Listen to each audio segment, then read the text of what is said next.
Assalamualaikum warahmatullahi wabarakatuh. Om Swastiastu. Baik, di sini saya akan membuat video singkat atau video pembelajaran singkat tentang upaya pelestarian dan pewarisan budaya Kaili yang diberikan oleh dosen pengempu mata kuliah budaya Kaili, yaitu Ibu Dr. Herliana SPD MPD, dengan nama kelompok Iputu Agus Aditya, Rai Aryadi, Rizky Pratama, dan Ilyo Sukma. Baik, pertama saya akan menjelaskan tentang suku Kaili. Suku Kaili adalah suku bangsa Indonesia yang mendiami sebagian besar dari Provinsi Sulawesi Tengah, khususnya wilayah Kabupaten Donggala, Kabupaten Sigi, dan Kota Palu. Di seluruh daerah di lembah antara Gunung Gawalise, Gunung Nokilak, Laki, Kulawi, dan Gunung Raranggonau. Mereka juga menghuni wilayah pantai timur Sulawesi Tengah, meliputi Kabupaten Parigi Mutong, Kabupaten Tojo Una-Una, dan Kabupaten Poso. Masyarakat suku Kaili mendiami kampung atau desa di Teluk Tomini, yaitu Desa Tinombo, Desa Mautong, Desa Parigi, Desa Sausu, Desa Ampana, Desa Tojo, dan Desa Una-Una. Sedangkan di Kabupaten Poso, mereka mendiami daerah Ampane, Aukuli, dan Poso pesisir pantai. Orang Kaili disebut dalam bahasa Kaili dengan menggunakan awalan to, yaitu To Kaili. Ada beberapa pendapat orang yang mengemukakan etimologi dari kata Kaili.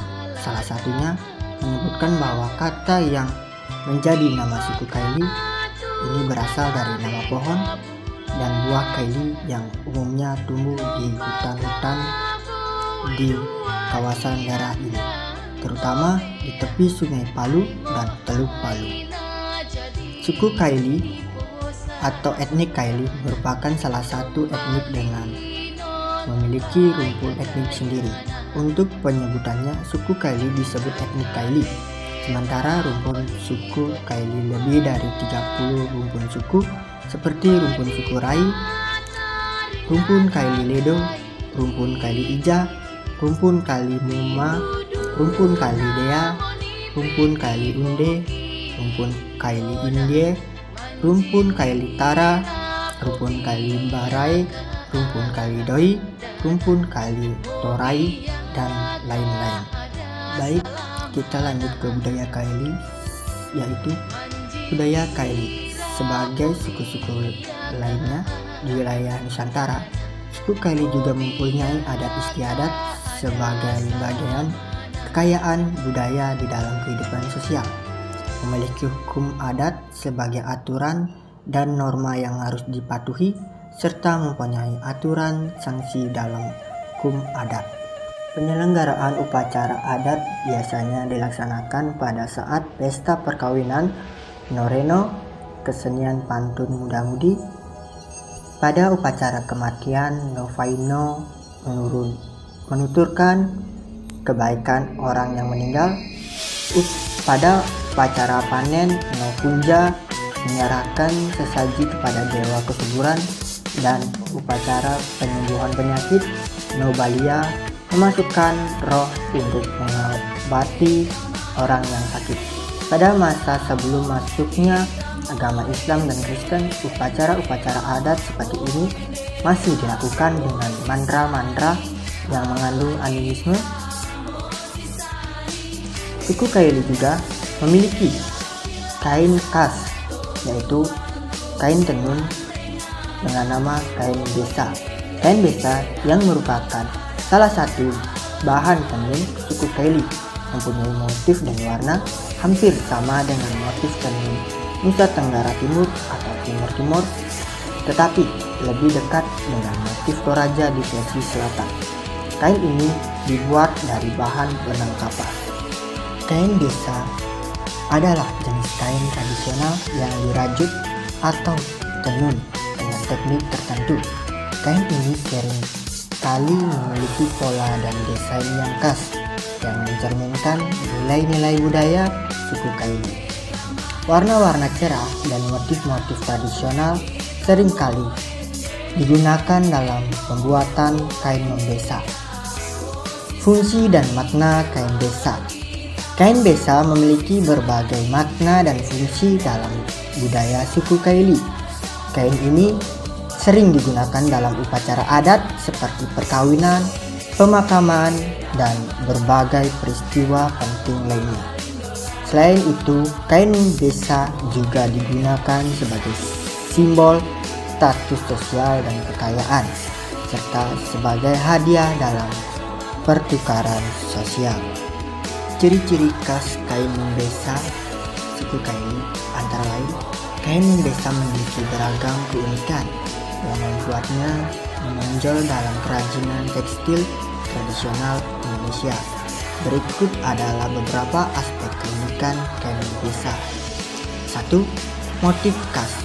Kain membesa seringkali memiliki motif dan desain khas. Yang kedua, teknik tenun. Kain membesa seringkali dibuat dengan teknik tenun tangan yang rumit. 3. Warna-warna yang cerah. Kain besa sering dihiasi dengan warna-warna cerah dan kontras yang menciptakan penampilan yang mencolok.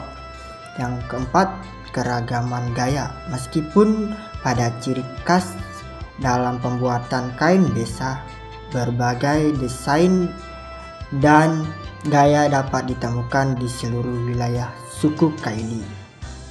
Baik, sekarang kita akan membahas tentang pelestarian dan pewarisan kain besa suku Kaili. Kain besa merupakan salah satu bentuk seni kria tradisional dari suku Kaili di Sulawesi Tengah. Upaya pelestarian kain besa sangat penting untuk menjaga keberlanjutan warisan budaya ini. Berikut ada beberapa langkah yang dapat diambil untuk melestarikan kain besa suku Kaili. 1. Dokumentasi dan penelitian kain besa suku Kaili. Di sini melingkupi lakukan dokumentasi menyeluruh terhadap motif-motif, teknik pembuatan, dan sejarah kain besa. Yang kedua, pendidikan masyarakat suku Kaili. Di sini ada edukasi masyarakat lokal, terutama generasi muda, tentang pentingnya kain besa. Yang kedua, sosialisasi pengetahuan tentang cara membuat kain besa dan nilai-nilai budaya yang terkandung di dalamnya. Yang ketiga, pameran dan pasar seni. Di sini adakan pameran kain besa di tingkat lokal, nasional, ataupun internasional. Yang kedua, ikut serta dalam pasar seni atau festival budaya sebagai sarana untuk menjual dan memamerkan kain besa. Yang keempat, memberikan sertifikat dan label. Memberikan sertifikat atau label khusus untuk kain besa yang memenuhi standar tertentu sebagai tanda kualitas dan keasliannya. Yang kelima, perawatan lingkungan. Ajaran praktik-praktik ramah lingkungan dalam produk kain besa untuk memastikan keberlanjutan bahan baku dan lingkungan sekitar. Di sini pewarisan budaya Kaili dalam bentuk kain besa. Kain besa adalah salah satu bentuk kain tradisional yang berasal dari suku Kaili, Sulawesi Tengah. Di sini ada sistem pewarisan budaya Kaili dan kain besa. Yang pertama, makna dan simbolik. Kain besa seringkali memiliki motif-motif khas yang memiliki makna simbolik. Yang kedua, proses pembuatan. Di sini pembuatan kain besa melibatkan proses tenun tradisional.